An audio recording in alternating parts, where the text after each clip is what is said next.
Jangan lupa untuk subscribe dan nyalakan lonceng notifikasinya. Pemirsa, dalam beberapa hari terakhir ini, utamanya sejak tradisi jelang hari raya seperti mudik dan juga berbelanja, ternyata menciptakan situasi yang mencemaskan di masa pandemi. Pelajaran dari tahun lalu, kasus COVID-19 setiap libur panjang terjadi. Kita cuma simak bersama jika kita perhatikan dari grafis yang sudah kami persiapkan untuk Anda, pemirsa. Di mana momen kasus naik ini terus terlihat dari berkisar 10-14 hari usai libur panjang. Dan dampak kenaikan kasus terlihat minimal pada 3 pekan. Seperti yang disampaikan oleh epidemiolog bahwa ini adalah sebuah kekhawatiran yang harus kita antisipasi. Oke, selanjutnya kita simak bersama dari grafis selanjutnya yang kami persiapkan untuk Anda pemirsa, di mana kurva kasus COVID-19 secara nasional ini pun sudah mulai naik setelah Hari Raya Idul Fitri atau tepatnya pada tanggal 15 Mei 2021.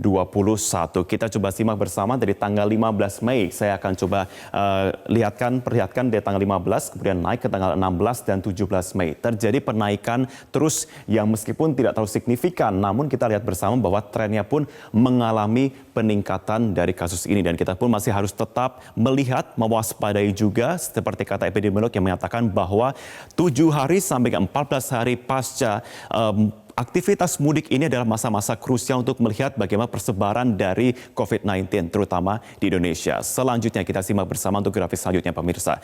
Mau kita lihat bersama di sini tren kasus COVID-19 secara nasional, tapi berbarengan juga dengan naiknya kasus COVID-19 di Pulau Sumatera.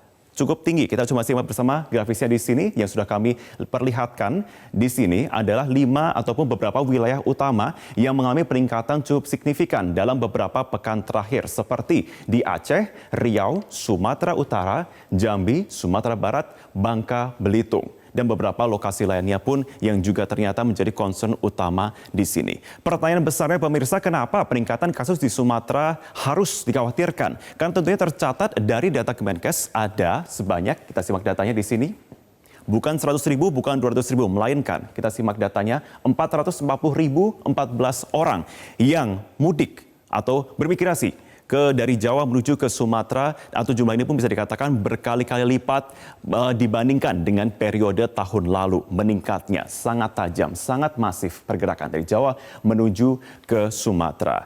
Nah, kalau kita simak bersama, karena banyak gelombang pemudik yang akan kembali dari Pulau Sumatera, pemerintah pun melihat data bahwa kasus COVID-19 dari beberapa daerah di Sumatera harus dikendalikan lewat pengecekan agar mereka yang kembali ke Pulau Jawa bersih ataupun terbebas dari COVID-19.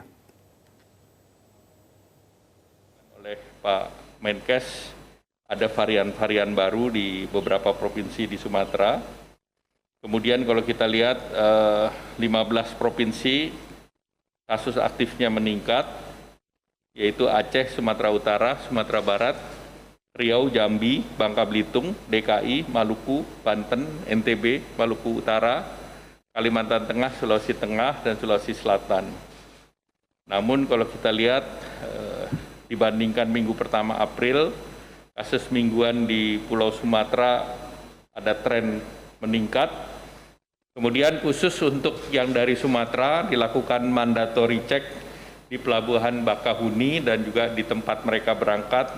Tentunya kita berharap bahwa mereka yang masuk ke Jawa, terutama dari wilayah yang naik itu sudah aman dari COVID. Pemirsa, kami akan coba perlihatkan satu daerah lain di Pulau Sumatera, yakni Kota Palembang, Sumatera Selatan, di mana kita lihat berdasarkan data Kemenkes terjadi adanya peningkatan kasus ini. Coba kita simak bersama data yang sudah kami persiapkan untuk Anda.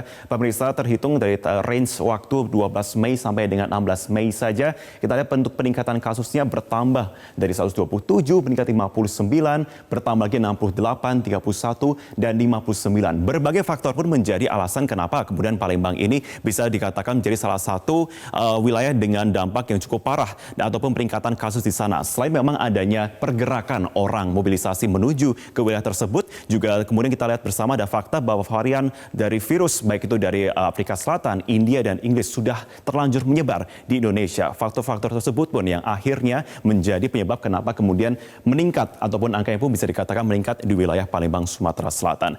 Dan berdasarkan data keterisian tempat tidur pasien COVID-19 di Kota Palembang, pemirsa, bisa kita lihat bersama bahwa sudah di angka lebih dari 50% atau tepatnya 58% dari keterisiannya atau tepatnya spesifiknya 547 dari 939 tempat tidur. Kemudian untuk ICU bagaimana? Ternyata hampir 50%, 42 sudah terisi dari total 91 tempat tidur. Dan untuk isolasi pun sudah melewati 50%, tepatnya 60% atau dari 505 dari 848 tempat tidur yang sudah terisi.